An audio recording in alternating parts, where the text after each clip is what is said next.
മേപ്പാടി ഗ്രാമപഞ്ചായത്തിലാണ് ലോകത്തിൽ ആദ്യമായിട്ട് ഒരു ദുരന്ത നിവാരണ മാസ്റ്റർ പ്ലാൻ ഉണ്ടായത്. അവിടെ 3 വാർഡുകളിലാണ് ഈ ദുരന്തം വന്നിരിക്കുന്നത്. 10, 11, 12 വാർഡുകളിൽ. ഇപ്പോൾ നമ്മൾ ഈ മുണ്ടക്കൈ തന്നെ എടുക്കാം. അവിടെ ഉള്ള ഈ 500 കുടുംബങ്ങളെ നമുക്ക് മാറ്റിപ്പാർപ്പിക്കേണ്ടതുണ്ടല്ലോ. അവർക്ക് പുതിയ വീടുകൾ ഉണ്ടാക്കണമല്ലോ. പക്ഷെ അവിടുത്തെ ജനങ്ങൾക്ക് ആദ്യം വേണ്ടത് എന്താ? അവരുടെ ആവശ്യങ്ങൾ നിറവേറ്റാൻ ആവശ്യമായിട്ടുള്ള ഭൗതിക സാഹചര്യമാണ്. അത് ഒരു ദിവസം കൊണ്ട് ഒരു വീടുണ്ടാക്കാൻ സാധിക്കുമോ? 100 വീടുണ്ടാക്കാമെന്ന് ഒരാൾ പറഞ്ഞാൽ തന്നെ അയാൾക്ക് 6 മാസമെങ്കിലും അയാളത് ചെയ്യേണ്ടി വരും. അപ്പോൾ സർക്കാർ എന്താ ചെയ്യേണ്ടത്? നിലവിലുള്ള 500 കുടുംബങ്ങളെ ഐഡൻറ്റിഫൈ ചെയ്തിട്ടുണ്ടെങ്കിൽ നിലവിലുള്ള ഡിസാസ്റ്റർ മാനേജ്മെൻറ്റിൻ്റെ ഫണ്ടിൽ നിന്നും CMDRF ഫണ്ടിൽ നിന്നും ആ കുടുംബങ്ങൾക്ക് ഓരോ കുടുംബത്തിനും 10,000 രൂപ കൊടുത്താൽ പോരാ. ഇന്ന് മന്ത്രിസഭാ യോഗം ഇന്ന് എടുത്തിട്ടുണ്ട് 10,000 രൂപ ഒരു കുടുംബത്തിന് പോരാ. 50 ലക്ഷം രൂപ വീതം അവൻ്റെ കയ്യിൽ കൊടുക്കണം.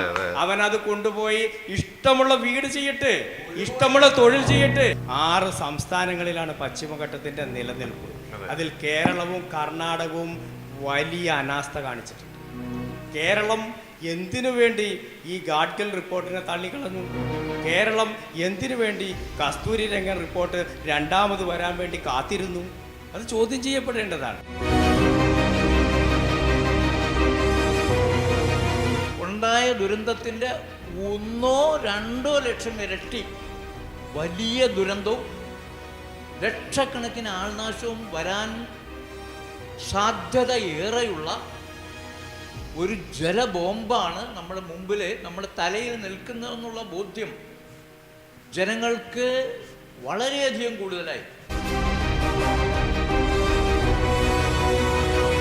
നമ്മളിപ്പോൾ ഇവിടെ ഭരണകൂടം എന്ന് പറയുന്ന ഭരണ സംവിധാനങ്ങളെ കുറ്റപ്പെടുത്തുമ്പോൾ ആരെയാണ് കുറ്റപ്പെടുത്തുന്നത്? ലെജിസ്ലേറ്റീവിനെ കുറ്റപ്പെടുത്തുന്നോ ഈ പറയുന്ന ബ്യൂറോക്രാസിയെ കുറ്റപ്പെടുത്തുന്നു? ബ്യൂറോക്രസിയെ കുറ്റപ്പെടുത്താൻ പകുതി, പക്ഷെ എല്ലാവരും കൂടി ബ്യൂറോക്രസിയെയും ജുഡീഷ്യറിയെയും കുറ്റപ്പെടുത്തുന്നു. അതല്ല വേണ്ടത്.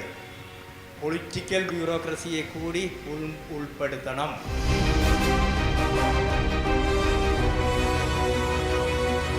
അതെ, ഒരു വിഭാഗത്തിന്റെ പോക്കറ്റിലേക്ക് കുറച്ച് പണം വരുന്നതിന് വേണ്ടി മാത്രം ഒരു സമൂഹത്തിനെ മുഴുവൻ കൊന്നൊടുക്കാൻ അവർ തയ്യാറാകുകയാണ്. 16,000 പഞ്ചായത്ത് മെമ്പർമാർ കേരളത്തിലുണ്ട്. അതെ. 1034 പഞ്ചായത്ത് പ്രസിഡന്റുമാരുണ്ട്. അതെ. ഇല്ലേ? അതെ. 140 MLA-മാരുണ്ട്. 20 MP-മാരുണ്ട്. ജനാധിപത്യത്തിന്റെ താക്കോൽ അവരുടെ കയ്യിലാണല്ലോ. അവരുടെ മാത്രം കയ്യിലാണ്. നമ്മളെ പോലുള്ള പാവപ്പെട്ട എളിയ പ്രജകള് അവരുടെ ദയാവായ്പിന് വേണ്ടി കാത്തു നിൽക്കുകയാണ്. തമിഴ്നാട്ടിലെയും കേരളത്തിലെയും മുഖ്യധാര പൊളിറ്റിക്സിലുള്ളവരല്ല.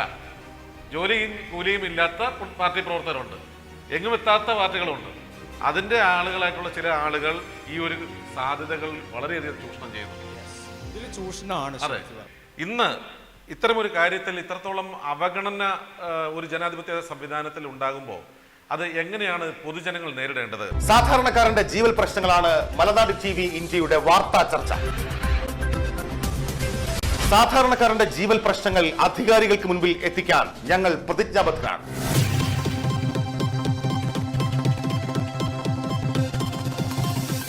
മലനാട് TV ഇന്ത്യയുടെ ഡിബേറ്റ് അവർ ഒരു മാധ്യമ ഇടപെടലാണ്. മലനാട് TV ഇന്ത്യ ഡിബേറ്റ് അവർ ദിവസവും രാത്രി 7 മണി മുതൽ 8 മണി വരെ.